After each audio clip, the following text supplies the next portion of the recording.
He's had 2 fourths and a third on the big super speedways this year. They give them an Alabama send-off as they come to the tri-oval. Again, start-finish line, 400 feet beyond this tri-oval, the most dangerous part of the track right there. Harold Kinder, flag in hand, sends them on their way. Lap 1 of 188, wheel to wheel. It's the Ford Thunderbird on the inside of Bill Elliott from Dawsonville, Georgia, and Dale Earnhardt. And now they crawl through 3 deep as they head into the back straightaway. Tim Richmond wasted no time in moving right around the leaders as they race side by side. Richmond, who's having just a tremendous time in his career right now with Harry Hines. And there goes Sterling Marlin on the inside for second place, challenging Dale Earnhardt on the outside. At better than 200 miles an hour, 33-degree banking. Earnhardt pushed all the way to the wall. Down to the inside, the white and yellow car, Jeff Bodine, winner at Daytona, trying to find some running room. First lap going in the record book.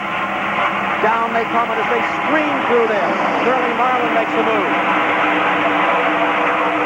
It is Marlin going in front, Earnhardt in the second.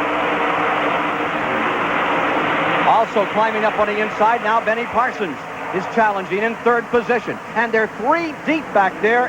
Number 5 of this tri-oval track. Down they come across the line. And here's the challenge. Bodine is moving on the inside now. It's Jeff Bodine sneaking along the bottom of the racetrack. Kyle Petty has moved into 6th. Challenge for the lead. Bottom of the racetrack, the number 5, the Rick Hendrick car. Hendrick not here today, injured yesterday in his dock at home. Hurt some toes, so he's watching this event. 47-2.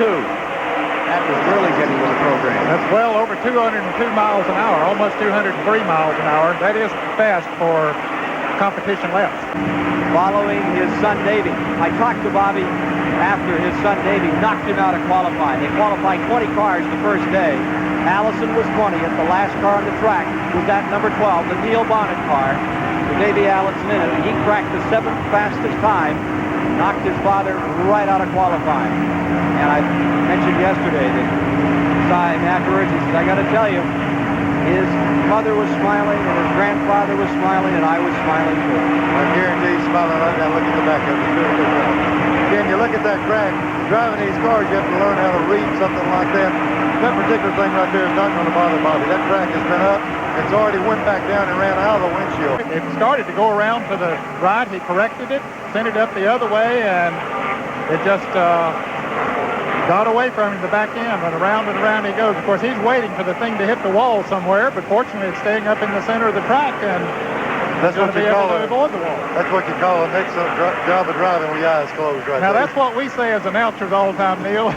Brings those familiar colors of number 43 online with Dale Earnhardt, a former national champion himself, ready to challenge from second position. Young Davey Allison trying to write his own ticket on up into the heights of motorsport by challenging those two this afternoon. On the break, Earnhardt to the inside.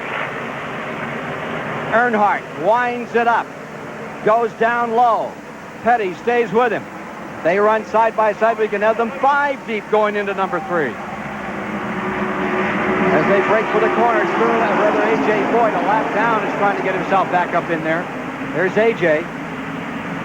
The 2 leaders wheel to wheel in turn number 3. Petty on the outside, Earnhardt on the inside.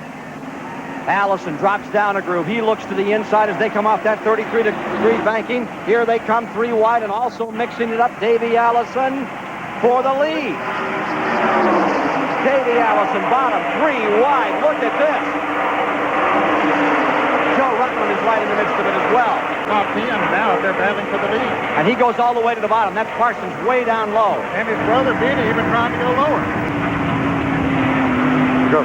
Trouble. Richard Petty is loose. He is sliding all the way down to the tri-oval. He's almost tagging the wall. He's crashed into the wall. And now he's spinning again and coming to rest down here in turn number 1. Rodney Combs, who was the champion of the National Dirt Racing Association back in '81, the 36-year-old dirt track star, has stepped out of his car, and Alan Kowicki, an ASA champion, has got an opportunity. As they shuffle him out, get down for that start. Car number 5 makes short work of everything. Okay, Wilson was leaving his pits as Waltrip was coming in. Wilson, of course, didn't see Waltrip. He tapped him, sent Waltrip spinning around. Wilson goes on. I don't believe it did too much damage to his car. That's the way that they do it when they head in, and he turned the car and it looked like it was headed right in there, and all of a sudden it just broke loose. The back wheels looked like they were locked up. I think that's liquid, coming off here. He might have just either been going too fast, but it looked like there was something coming out of the car. Fifth, Kyle Petty. Going sixth, Tim Richmond. Seventh, Bodine. Eighth, Yarborough. Ninth, Morgan Shepherd. 10th, Rick Wilson. As we get the green and go at it another time. You mentioned at the top of the show that Bobby Hillen Jr. might be a dark horse in this race. He was your favorite as far as a dark horse was concerned, Ken, and certainly he's had a awfully good run. But in trouble. He's in the wall. Waltrip with no place to go. Bodine getting hit. Again, spinning down the back straightaway. He may get tagged again. Two more cars in the wall. Let's look in replay. Ned Jarrett. Okay, as they start into the first turn. The car's in the rear back there. Yes, there's a car. It looked like Ruttman got tapped a little bit. Is that Reagan's car that's spinning around? Looks like they got together a little bit as they went into the turn. There is Jim Salter on the very high side of the track. He gets tapped by the car number 2 that's being driven by Alan Kowicki, but it looks like Salter is going to be able to keep his straight as Kowicki goes around in the Rodney Combs car number 2. And of course there's Reagan in the back spinning, and Joe Ruttman spinning down off of out of the camera range on the left side of the track. Left side of the screen, I should say. It looked like something happened to Ruttman's car. It slowed real quick when he ran in the back of me. I don't know what happened. And look who's clambered up into third. Working his way through this field nicely this afternoon. It's been the 15 car. Hillen gets back into it again. Hey, look, guys, hook on them and take you for a ride. Make them work. And here's everybody else. Joe Ruttman able to get back out there and continue after it. But that 15 car is working good on the high side. White flag coming out. Well, white flag, a persistent doesn't come down the line. Hillen first, Wallace second, then they're 3 wide for third position. Allison trying, Allison gets turned sideways by Sterling Marlin. He slams into them. 4-car wreck at the finish. They got to race to the line. Meanwhile, they're going to race to the line to decide it here this afternoon. Allison's car destroyed. They're racing down the back straightaway to the tri-oval. Here they come for the line. Hillen wins it. Almost a dead heat for second.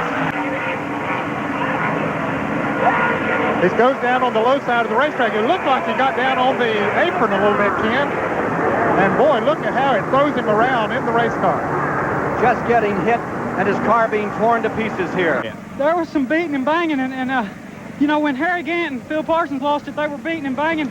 I think they hit, and it slowed Gant enough, and I tapped him, and they were both gone, and they were just beating and banging. I don't know why they were beating and banging, but they were. And then, you know, we just got a clear shot off of it. On the last restart, we didn't get going good, but we came back on it.